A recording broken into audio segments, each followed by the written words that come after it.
कहानी आपको झकझोर कर रख देगी और अंत में एक बहुत गहरी सीख भी देकर जाएगी। लेकिन इस खौफनाक रात तक बात कैसे पहुंची, इसके लिए हमें कहानी के पन्नों को थोड़ा पीछे पलटना होगा। कहानी की असल धुरी है कमलेश। कमलेश एक जिम्मेदार गृहिणी है जो एक भरे पूरे परिवार को संभालती है। उसके परिवार में उसका पति, एक छोटी बेटी, सास, ससुर, एक खामोश दादी और उसका देवर अरुण है। कमलेश के लिए अरुण सिर्फ एक देवर नहीं बल्कि उसके सगे बेटे से भी बढ़कर है।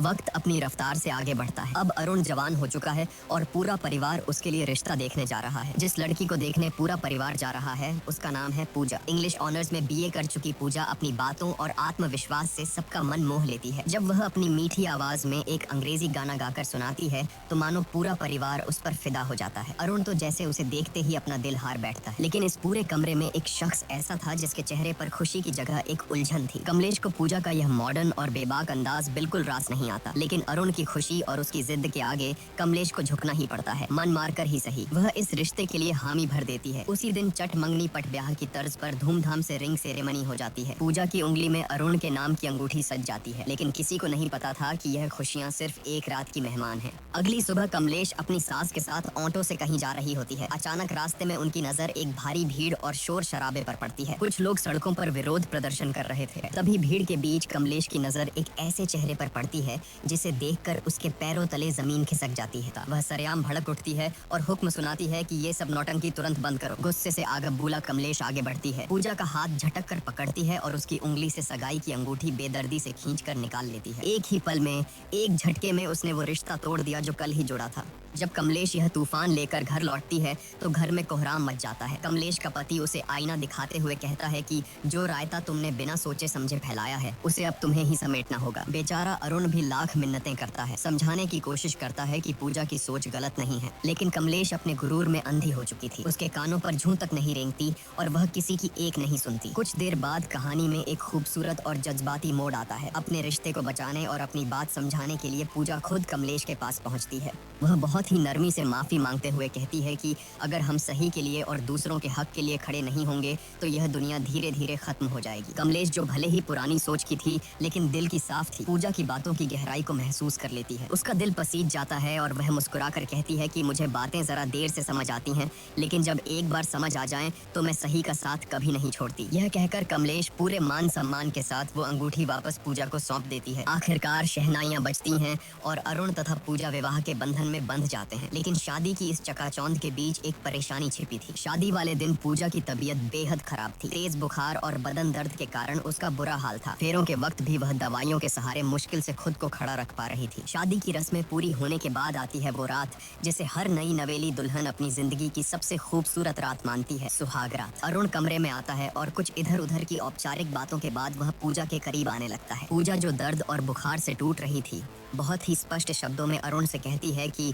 मेरी तबीयत बहुत ज्यादा खराब है, मुझे तेज बुखार है और पूरा शरीर दर्द से टूट रहा है। प्लीज आज हम कुछ भी नहीं करेंगे। लेकिन अरुण पर जैसे हवस और पति होने के गुरूर का भूत सवार था। उसने पूजा की एक न सुनी। पूजा के लगातार मिन्नतें करने, रोने और मना करने के बावजूद अरुण ने अपनी मर्दानगी के अंधे नशे में उसके साथ जबरदस्ती की। नई दुल्हन के वो सुनहरे सपने उसी बिस्तर पर बुरी तरह कुचल दिए गए। सुबह की किरणें कमरे में आईं, लेकिन पूजा की दुनिया में हमेशा के लिए अंधेरा छा चुका था। वह दर्द और सदमे से कराहते हुए बस रोए जा रही थी। अरुण उसे चुप कराने की कोशिश करता है, मानो कोई बहुत मामूली बात हुई हो। वह बड़े हक से कहता है कि अरे मैं तुम्हारा पति हूँ, यह तो मेरा हक है। शादी के बाद तो यह सब होता ही है। यह सुनकर पूजा के अंदर का दर्द एक चीख बनकर फूट पड़ता है। वह बिलखते हुए अरुण की आंखों में देखती है और कहती है कि हक तूने मेरा किया है। शब्द सुनकर अरुण सन्न रह जाता है, लेकिन अपनी घिनौनी हरकत पर शर्मिंदा होने के बजाय उसकी मर्दानगी को चोट लग जाती है। वह गुस्से से आगबूला होकर कहता है कि अगर तुझे लगता है कि मैंने कुछ गलत किया है तो जा बाहर और चिल्ला चिल्ला कर सबको बता दे। यह कहकर वह निर्दयता से पूजा को कमरे से बाहर निकाल देता है। रोती कांपती पूजा जैसे ही कमरे से बाहर आती है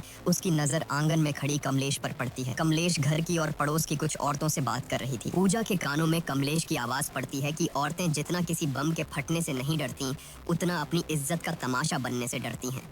यह एक वाक्य पूजा के सीने में किसी जहरीले तीर की तरह चुभ जाता है। उसे तुरंत समझ आ जाता है कि जिस समाज और परिवार में वह खड़ी है, वहाँ अगर उसने अपना मुंह खोला तो उसे न्याय नहीं मिलेगा, बल्कि इस घर में उसी की इज्जत का सरेआम तमाशा बन जाएगा। समाज और बदनामी के इसी खौफ से हारकर एक जीती जागती हक के लिए लड़ने वाली लड़की अपने आंसू पीते हुए खामोशी से वापस उसी घुटन भरे कमरे में लौट जाती है। उसके मासूम दिल में कहीं न कहीं यह उम्मीद बची थी कि शायद अरुण को अपनी हैवानियत का एहसास हुआ होगा, शायद वह अपनी गलती मानेगा और उससे माफी मांगेगा। लेकिन अरुण का रवैया देखकर पूजा के पैरों तले बची खुची जमीन भी खिसक गई। पूजा पहले से ही असहनीय दर्द में थी, लेकिन अरुण ने अपनी हवस को प्यार का नाम देकर एक बार फिर उसके साथ जबरदस्ती की। पूजा अंदर तक टूट चुकी थी। उसे समझ आ गया था कि जिसे दुनिया पति पत्नी का प्यार कहती है, वह उसके लिए सिर्फ और सिर्फ एक वैवाहिक बल था, जिसके खिलाफ वह कुछ नहीं कर सकती थी। अगली सुबह कमलेश की नजर छत की बाउंड्री पर गुमसुम खड़ी पूजा पर पड़ी। पूजा की आंखों की वीरानी और उसका खामोश चेहरा देखकर कमलेश का दिल धक से रह गया। कमलेश के लाख पूछने पर भी पूजा ने रात का वह खौफनाक सच नहीं बताया। कमलेश समझ गई कि कुछ तो बहुत गलत हुआ है और वह बिना ज्यादा सवाल किए पूजा को उसके मायके छोड़ आई। मायके पहुंचकर पूजा ने सोचा कि शायद दुनिया में एक माँ ही है जो अपनी बेटी का दर्द समझ सकती है। उसने अकेले में अपनी माँ को बीती रात की सारी सच्चाई और अरुण की दरिंदगी के बारे में बता दिया। लेकिन जो जवाब उसकी सगी माँ ने दिया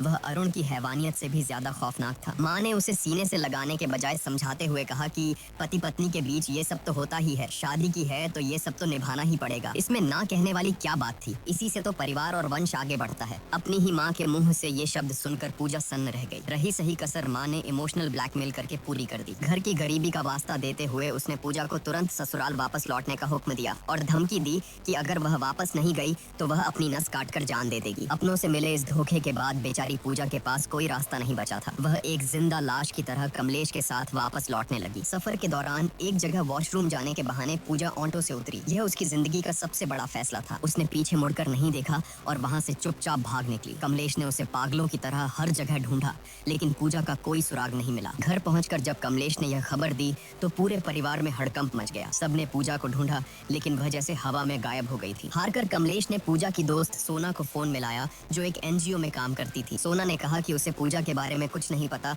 लेकिन वह उसे ढूंढने की पूरी कोशिश करेगी। आखिरकार सोना की तलाश पूरी होती है। पूजा उसे एक सुनसान पार्क के कोने में गुमसुम किसी सहमी हुई बच्ची की तरह बैठी मिल जाती है। जब कमलेश वहां पहुंचती है तो पूजा हिम्मत जुटाकर अरुण की उस खौफनाक रात की सारी दरिंदगी और सच्चाई कमलेश के सामने उगल देती है। लेकिन सालों से अरुण को अपने बेटे की तरह पालने वाली कमलेश का अंधा विश्वास सच्चाई पर भारी पड़ जाता है। सच सुनने के बजाय कमलेश का गुरूर टूटता है और वह गुस्से में आकर पूजा के गाल पर एक जोरदार थप्पड़ जड़ देती है। वह चिल्लाती है और पूजा को लगभग घसीटते हुए वापस उस कैद खाने में ले आती है। भले ही कमलेश ने पूजा को थप्पड़ मार दिया था, लेकिन एक औरत होने के नाते उसके अंदर शक का एक बीज बोया जा चुका था। वहीं दूसरी तरफ हम देखते हैं कि हनीमून के खूबसूरत वादियों में पूजा अंदर से पूरी तरह वीरान और खौफजदा थी। वह अरुण से एक आखिरी उम्मीद के साथ बात करने की कोशिश करती है, लेकिन अरुण की आंखों में प्यार नहीं, सिर्फ एक भूखे भेड़िए जैसी हवस थी। वह एक बार फिर पूजा की चीखों और आंसुओं को अनसुना करते हुए उसके साथ जबरदस्ती करता है। बेचारी पूजा उस बिस्तर पर तड़पने और रोने के अलावा कुछ नहीं कर पाती। वह जिसे अपनी जिंदगी का साथी समझकर समझाने गई थी, वह सिर्फ एक झल्लाद निकला। पूजा को उस रात पूरी तरह समझ आ गया था कि अरुण की नजरों में वह कोई पत्नी या प्यार नहीं, बस उसकी हवस मिटाने का एक बेजान जरिया भर थी। पूजा की जिंदगी एक जीते जागते नर्क में बदल चुकी थी। एक रात खौफ से कांपती पूजा खुद को बाथरूम में बंद कर लेती है। बाहर से अरुण दरवाजे को पीटते हुए उसे बाहर आने का हुक्म देता है। अंदर से डरी सहमी पूजा रोते हुए कहती है कि आज मैं तुम्हारे करीब नहीं आ सकती, मेरे पीरियड्स शुरू हो गए हैं। लेकिन एक हैवान के सिर पर सवार हवस को भला कोई कैसे रोक सकता था। अरुण का जवाब किसी भी इंसान की रूह का पाने के लिए काफी था। वह बेशर्मी और क्रूरता से कहता है कि मुझसे झूठ मत बोल, दरवाजा खोल, मुझे देखना है। यह सुनकर बाथरूम के अंदर खड़ी पूजा की जान सूख जाती है। उसे समझ आ जाता है कि यह दरिंदा उसकी कोई बात नहीं मानेगा। इसी खौफ और बेबसी के बीच पूजा की नजर वहाँ रखी एक ब्लेड पर पड़ती है और सीन यहीं कट हो जाता है। अगली सुबह घर में कोहराम मच जाता है। सबको पता चलता है कि पूजा अस्पताल में है और उसकी हालत बेहद नाजुक है। पूरा परिवार बदहवास हालत में वहाँ पहुँचता है। अरुण बड़ी चालाकी से कमलेश और बाकी घर वालों को गुमराह करते हुए कहता है कि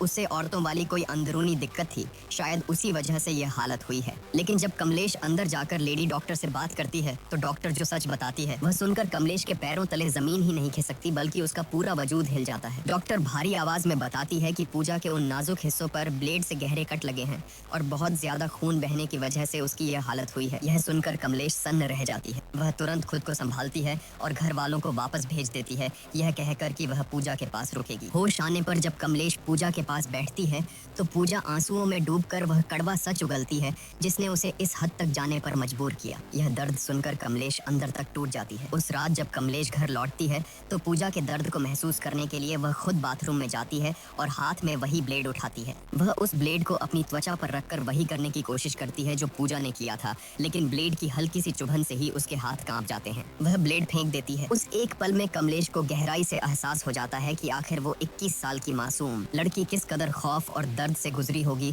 कि उसने खुद को इतनी खौफनाक सजा दे दी। अगले दिन जब अरुण अपनी बेशर्मी का लबादा ओढ़े पूजा से मिलने अस्पताल पहुंचता है तो उसे पता चलता है कि कमलेश पहले ही पूजा को डिस्चार्ज कराकर अपने साथ ले जा चुकी है। अपनी पत्नी की इतनी गंभीर हालत के बावजूद उस जाहिल इंसान के दिमाग में सिर्फ एक ही बात चल रही थी। वह बेशर्म होकर लेडी डॉक्टर से पूछता है कि अब मैं अपनी पत्नी के साथ इंटीमेट तो हो सकता हूँ ना। यह घिनौना सवाल सुनकर डॉक्टर का खून खौल उठता है। वह डॉक्टर पूजा के वो खौफनाक घाव देख चुकी थी और जानती थी कि इसके पीछे कौन है। वह अरुण पर बुरी तरह भड़क जाती है और पूरी ताकत से चिल्लाते हुए कहती है कि बहुत ही नीच और घिनौना इंसान है तू, तेरे जैसे जाहिलों के आड़ में तो गोली मार देनी चाहिए। वह तुरंत सिक्योरिटी गार्ड्स को बुलाती है और अरुण को धक्के मारकर अस्पताल से बाहर फेंकवा देती है, यह चेतावनी देते हुए कि यह जानवर इंसान दोबारा मेरे अस्पताल के आसपास भी नहीं दिखना चाहिए। पूजा जो अपनी आंखों में शादी और एक नए जीवन के 1000 सुनहरे सपने लेकर इस घर में आई थी, आज उसकी जिंदगी एक ऐसे भयानक नर्क में तब्दील हो चुकी है जहां उसका ही पति उसका सबसे बड़ा मुजरिम बन गया है। प्यार और हक के नाम पर पूजा ने जो झेला है वो मौत से भी बदतर था, लेकिन अब जब पूजा मौत के मुंह से वापस लौट आई है और उसे उस कमलेश का साथ मिल गया है जो कल तक उसी के खिलाफ खड़ी थी, तो अब आगे क्या होगा? आपके हिसाब से अब पूजा को क्या कदम उठाना चाहिए? क्या उसे अरुण को माफ कर देना चाहिए